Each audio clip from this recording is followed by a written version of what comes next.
Eu agradeço a Deus, em primeiro lugar, a oportunidade que nos dá de estarmos aqui nesta igreja. Vim com a minha esposa, a Cecileia. Gostaria de ficar de pé, por favor, Cecileia. Obrigado. Nós somos membros da Casa de Oração em Itaperuna, ali na Rua Buarque.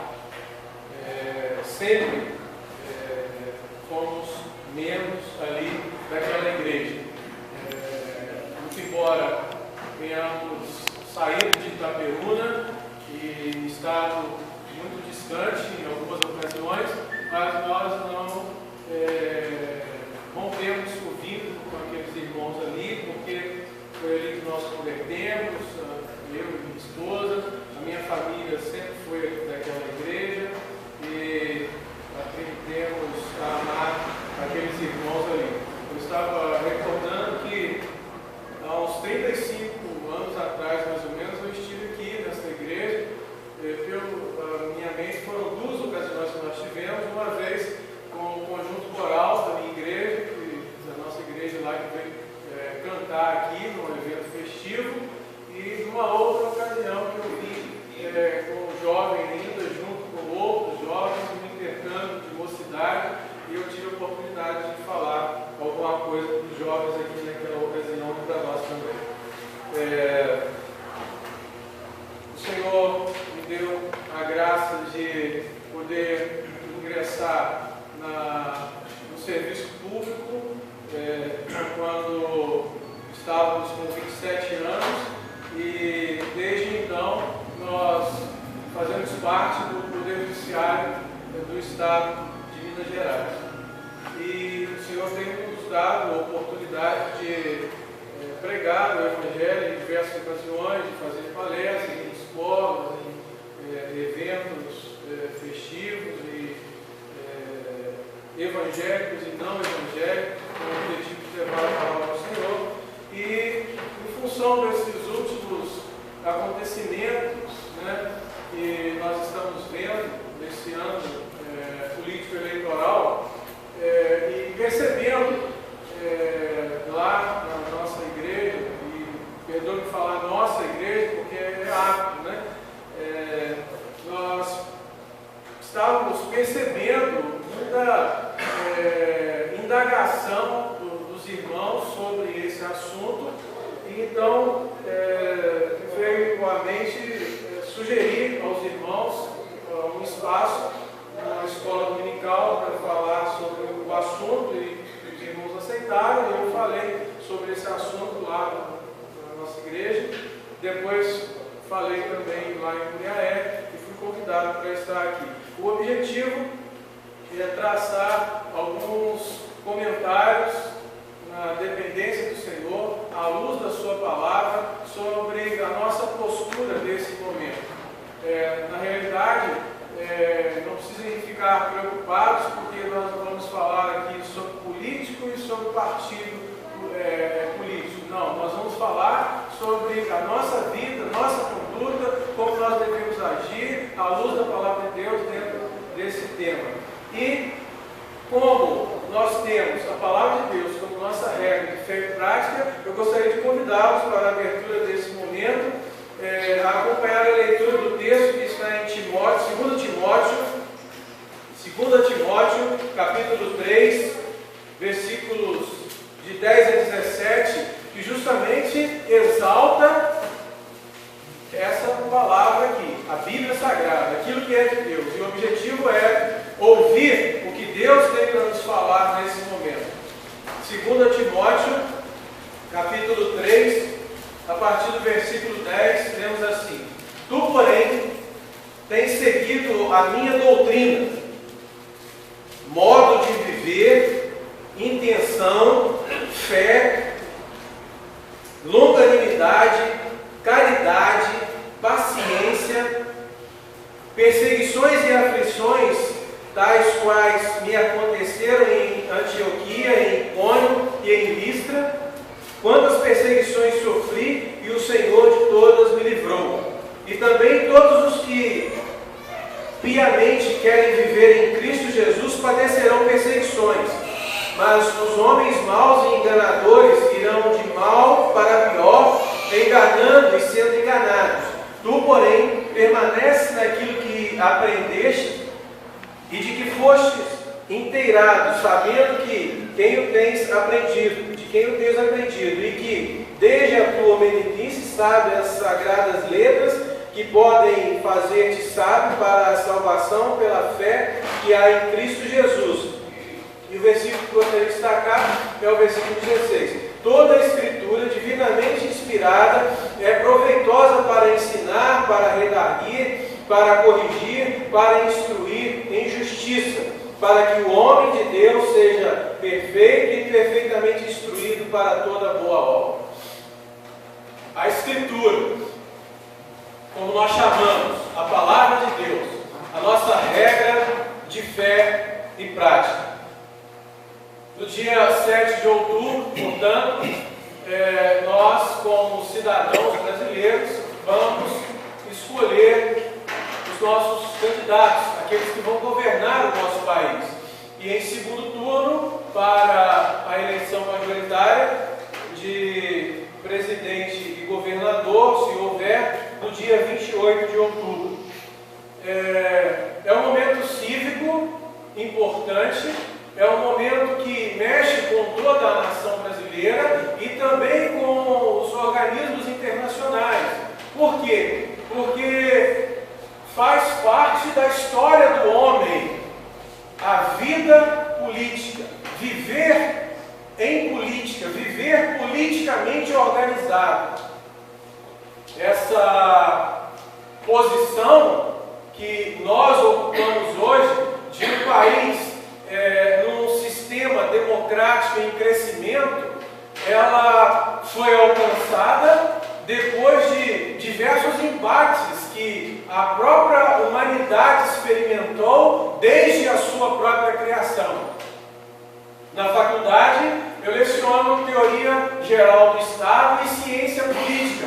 E nós aprendemos lá, através dos livros didáticos, e muito mais através da Bíblia Sagrada, eis que nesses livros contém textos da Palavra de Deus, no sentido de mostrar que o fundamento básico de toda uma sociedade organizada vem da proposta do próprio Deus, desde o Éden, quando ali colocou o homem e estabeleceu para o homem regras de conduta. Isso significa governabilidade. Deus criou o homem, Adão e Eva, os colocou no jardim do Éden e estabeleceu regras de conduta, que nós chamamos de lei, que nós chamamos de normas, e estabeleceu com eles aquelas liberdades que eles teriam e também estabeleceu as regras proibitivas, no sentido de que se não cumprisse a determinação do Deus como governante maior, certamente iriam sofrer sanção. E nós conhecemos no livro de Gênesis todo este relato e esses fatos que efetivamente depositamos a nossa fé e sabemos que efetivamente aconteceram. E é por isso que nós fizemos a leitura do texto que exalta a palavra de Deus como regra de fé e prática, como a Escritura divinamente inspirada.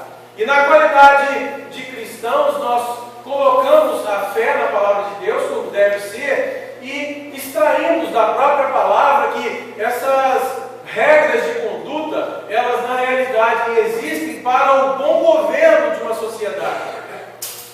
As sociedades primitivas experimentaram diversas formas de governo, como, por exemplo, o autogoverno, cada qual se governar, e não deu certo. Eis que existem princípios que estabelecem barreiras entre o meu direito e o seu direito, né? A história conta de governos estabelecidos, inclusive na palavra de Deus, que trouxeram grandes sofrimentos para a sociedade, outros trouxeram alívio para a sociedade. O certo é que, em relação ao povo judeu, que é o povo de Deus, sempre se viu ali, e a história secular do direito nos mostra como exemplo de democracia para toda a sociedade mundial, em que pese os judeus foram governados por rei, num sistema monárquico, mas os estudiosos de direito veem nisso, nós vemos também, porque isso é de Deus, eles tinham regras bem estabelecidas para os judeus, para os estrangeiros e para os escravos. Mas regra para escravo, se ele é escravo, não tem regra. No passado, não existiam realmente regras em relação às sociedades primitivas, mas no povo judeu já existiam regras de conduta para os escravos também, demonstrando assim aspectos democráticos, isto é, precisa se respeitar os escravos como pessoas, o que não era respeitado por outros países, e nós conhecemos da história e através da palavra de Deus nós percebemos isso também, mas os judeus eles respeitavam, e isso era uma forma de mostrar para a sociedade e a própria conduta do Deus de Israel, que ele é um Deus de ordem, é um Deus de regras, né? E essas regras eram bem definidas, tanto para os judeus, quanto para os estrangeiros que viviam no povo judeu, quanto para os escravos, demonstrando assim que a democracia é uma forma de governo que atende os interesses da sociedade, porque exalta a liberdade, e Deus é um Deus de liberdade. É bem verdade que essa liberdade tem limite, né? Deus nos dá liberdade com limites, como realmente deve ser, e esses limites estão na palavra de Deus, na regra de fé e prática. Assim como nós, como cidadãos, somos livres perante a sociedade civil, também temos que respeitar regras. É o Código Civil, é o Código Penal, é o Código de Trânsito, é o Estatuto do Idoso, é o Estatuto da Criança e do Adolescente. São regras que nós precisamos respeitar, ainda que vivendo em liberdade. Nós temos ouvido pessoas falarem que, em face das dificuldades que estão tendo para escolher os seus candidatos, não vão comparecer às urnas. Não vão comparecer. Como cristão, eu diria que não é uma conduta correta, não é uma conduta que nós devemos divulgar no nosso meio. Por quê? Porque o voto no Brasil é obrigatório. Está estabelecido no artigo 14 da nossa Constituição. Todos nós somos obrigados a votar. Se nós compreendemos através da Bíblia que temos que respeitar a lei, e a Bíblia diz que nós precisamos respeitar a lei dos homens quando essas leis estão compatíveis com a conduta estabelecida por nosso Deus para cada um de nós chegamos à conclusão que realmente não deve ser uma conduta do cristão deixar de comparecer às urnas, exceto por um motivo justificado. Um dos motivos justificados, aquelas pessoas que são maiores de 70 anos, os eleitores maiores de 70 anos vão às urnas se desejarem, é o voto facultativo. Aqueles que são maiores de 16 e menores de 18 também não é obrigatório, é facultativo o voto. Fora isso, ou por algum problema de viagem, ou algum problema de saúde, né, mas não devemos deixar de comparecer. Até porque existe penalidade se nós não comparecermos, né? Nós temos que justificar o motivo pelo qual não comparecemos. Se não justificarmos de forma plausível, estamos sujeitos a multa, né? Isso é uma demonstração então da obrigatoriedade do voto. Então outros estão dizendo o seguinte: eu vou, mas como a sua escolha está difícil, eu vou votar em branco. É uma opção, votar em branco, está lá na urna, né? Ou eu vou votar nulo. Eu tenho dito que não aconselharia isso, embora seja uma opção, né, que está lá na urna, tanto branco quanto nulo. Eu não aconselharia.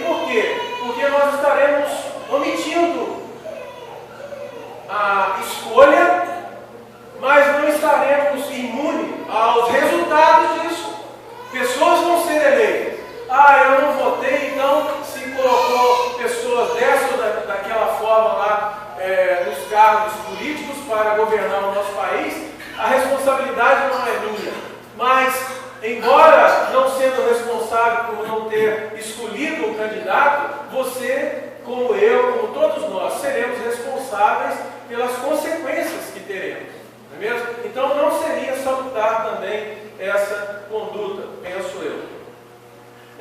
Diante disso, nós percebemos que a máquina estatal, ela é um ente presente em nosso meio, né? Nós chamamos isso de sociedade obrigatória. Se você deseja abrir uma empresa, né, você chama um, dois, faz uma sociedade e abre essa empresa de transporte, de alimentícia, agrícola, né? Você escolhe. Então, nós chamamos de uma sociedade facultativa. Você forma essa sociedade se você entender que é bom para você, para o seu sócio, e vai para aí afora. Agora, o Estado é uma sociedade obrigatória. Queira ou não queira, nós somos governados pelo Estado. Quando não somos governados pelo Estado, nós fazemos parte dessa máquina. Não é mesmo?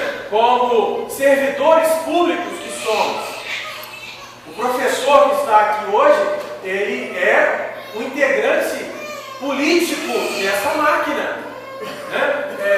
E nós integramos essa máquina através de concurso público, através da eleição, do voto para os cargos eletivos e através de nomeação para aqueles cargos em que a lei permite a nomeação temporária dessa ou daquela pessoa para ocupar determinados cargos de emergência. Então, nós somos entes políticos quando estamos nessa máquina ou quando somos governados por essa máquina. Não temos escolha, né? É como família, é uma sociedade obrigatória também. Todos nós nascemos dentro de um contexto familiar. Não tem como escolher. Tem? Não tem. É uma sociedade obrigatória. Não é mesmo? A sociedade política também é uma sociedade obrigatória. E por isso, então, nós precisamos estar atentos quanto a esses aspectos e a esses direitos. Eu trago aqui algumas anotações referente a pessoas do passado que fizeram parte do governo ou que ajudaram outros a governar, né? E são nomes importantes pelos quais nós extraímos da palavra de Deus. Por exemplo, Saul e Davi foram declarados reis, governantes. Saul e Davi foram governantes. E dentro dessa governabilidade deles, isso está escrito lá em 1 Samuel capítulo 10, eles precisaram da aprovação do povo em relação ao seu governo, né? Além da determinação do próprio Deus, da escolha de Deus para colocá-los no governo, eles também precisaram dessa aprovação daqueles a quem eles iriam governar. E isso é política. Isso é política. Por quê? Porque política significa a arte de governar e ser governado.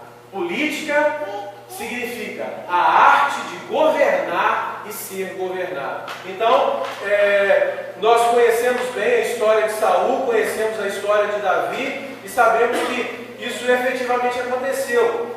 Se nós observarmos no contexto da igreja primitiva, lá em Atos capítulo 6, versículos de 1 a 7, não vai dar tempo de eu fazer todas essas leituras, mas nós percebemos que a igreja primitiva estava com um problema com relação às viúvas, né? E eles precisavam de alguém para cuidar das viúvas, e foram chamados e escolhidos homens, diáconos, chamados diáconos, para cuidar dessas pessoas que integravam a igreja local. E registra-nos o texto que essas pessoas foram chamadas, foram escolhidas dentre homens de bom testemunhos, cheios do Espírito Santo, com sabedoria para cuidar dessas mulheres. O que é isso? Isso era uma forma de governo para uma classe de pessoas que precisavam de atenção, precisavam de cuidado, né? Em face da dificuldade que era a viuvez na ocasião. Nós conhecemos bem a história de José. José governou o Egito e influenciou significativamente através de sua palavra, de sua boa conduta como servo de Deus que era, a trajetória do próprio faraó, né? José, interpretando o sonho de faraó, ele disse: olha, vai ter um momento de escassez aqui nessa terra, de 7 anos, e vai ter um outro momento de fartura. O que é isso?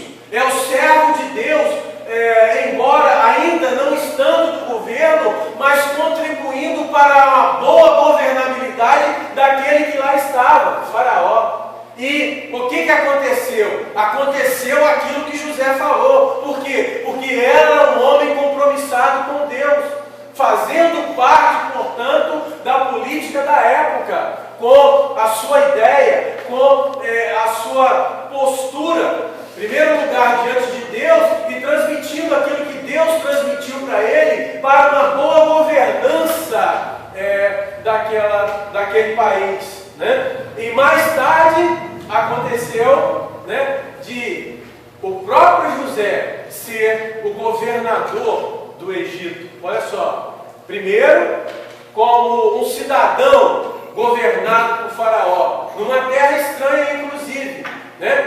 Mas cidadão de boa índole, como os cristãos devem ser, cidadãos em comunhão com Deus, como os cristãos que todos nós devemos ser. Ele deu a sua palavra: rei, vai acontecer isso, faraó, vai ter tempo de fome aqui, então nós precisamos armazenar no tempo de fartura. E efetivamente ele contribuiu ao ponto de depois ser o próprio governador do Egito. Nós conhecemos a história, está escrito isso em Gênesis capítulo 41. Daniel atuou politicamente perante o governo de Nabucodonosor na Babilônia. Olha só, Nabucodonosor na Babilônia, nós conhecemos esse governo dele. E Daniel contribuiu de tal maneira que o próprio Nabucodonosor buscou um conselho com Daniel. Daniel disse para ele assim: olha, rei, você deve praticar a justiça e ter misericórdia dos pobres. Daniel capítulo 4, versículo 27 fala disso. Olha só, um rei, um poderoso, pediu conselho e foi aconselhado por um servo de Deus. Você é servo de Deus. Você é servo de Deus. Nesses aspectos que nós estamos falando aqui, você pode contribuir para a boa política na sua cidade. Você pode contribuir para a boa política no seu estado, com a sua conduta, com a sua fidelidade, com a sua postura de cumprimento das leis. E essas palavras certamente são ouvidas, ainda que você não tenha cargo político, ainda que você não tenha cargo de destaque, mas tem palavras inspiradas por Deus para instruir aqueles que não têm e que estão no governo e que precisam. E aconteceu isso de Daniel trazer essa palavra, e Nabucodonosor registra o texto, seguiu o conselho de Daniel e tornou-se um rei justo e misericordioso. E diz Daniel capítulo 4, versículo 36, que Deus restituiu sua majestade, seu resplendor, e aumentou a glória do seu reino. Está escrito lá na palavra de Deus. Por causa de Daniel, o reino de Nabucodonosor foi um reino próspero nesse aspecto. A instrumentalidade de um servo de Deus. A rainha Esther, em relação ao seu esposo, o rei Assuero. Olha só, nós conhecemos também essa história. Como essa mulher contribuiu para o reinado de seu marido. Como essa mulher contribuiu e para o bem-estar do povo de Deus. Esther intercedeu do Assuero para que o povo de Israel não fosse destruído e aniquilado por seus inimigos. E o rei ouviu o clamor de sua esposa. E isso está escrito lá em Esther, capítulo 7, 7 e 9. O povo de Israel gozou de alegria, de paz nos anos seguintes a essa intervenção dela. Uma serva de Deus, uma integrante do povo judeu, ela falou ao seu esposo que nada tinha de comunhão com o Senhor, e através dessa conduta dela, a história daquele povo mudou, o reinado daquele rei mudou. Moisés e Neemias foram usados por Deus na esfera política para alertar, conscientizar e orientar os governantes como agir. Moisés, por exemplo, falou para o faraó: olha, Deus está falando comigo que você tem que libertar esse povo. Mas faraó manteve-se firme e vieram as pragas sobre o Egito, até chegar ao ponto de entrar dentro da casa do próprio faraó. Por quê? Porque ele não ouviu a mensagem do servo do Senhor no que diz respeito à governança da sua pátria. Preferiu antes pesar a mão sobre o povo judeu que estava escravizado ali. Neemias, autorizado pelo rei Artaxerxes da Pérsia, o qual dominava sobre o povo de Israel, liderou o povo na construção dos muros de Jerusalém. Neemias contribuiu de forma extraordinária como um governante que foi, assim como Moisés, escolhidos para governar o povo de Deus. O que é isso? É política, arte de governar, servos de Deus tomando condutas sábias, dirigidas pela palavra do Senhor e como representantes de Deus na terra, que era, na realidade, a forma como eram vistos os reis, os sacerdotes, os juízes, os profetas, representantes de Deus na terra.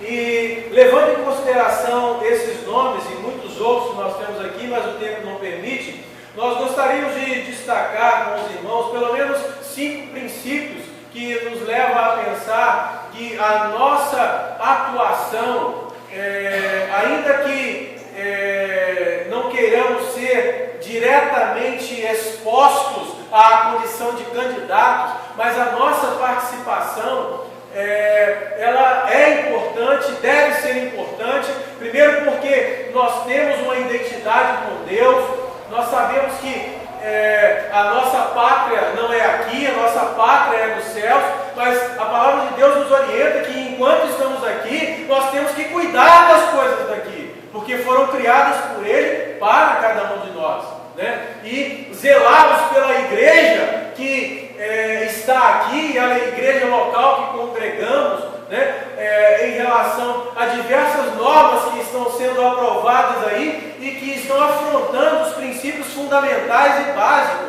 da própria igreja de Cristo. Primeiro princípio: orar, oração.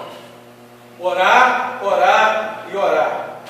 Foi lido aqui 2 Crônicas, capítulo 7, versículo 14, eu vou repetir a leitura. Se o meu povo, que se chama pelo meu nome, se humilhar e orar, buscar a minha face e se afastar dos seus maus caminhos, dos céus o ouvirei, perdoarei o seu pecado e curarei a sua terra. Oração, ordenança de Deus. E no contexto aqui desse versículo, essa ordenança de Deus é justamente dentro desse contexto que nós estamos vivendo, como integrantes de uma sociedade. Nós precisamos orar por essa sociedade, pela manutenção da paz nessa sociedade.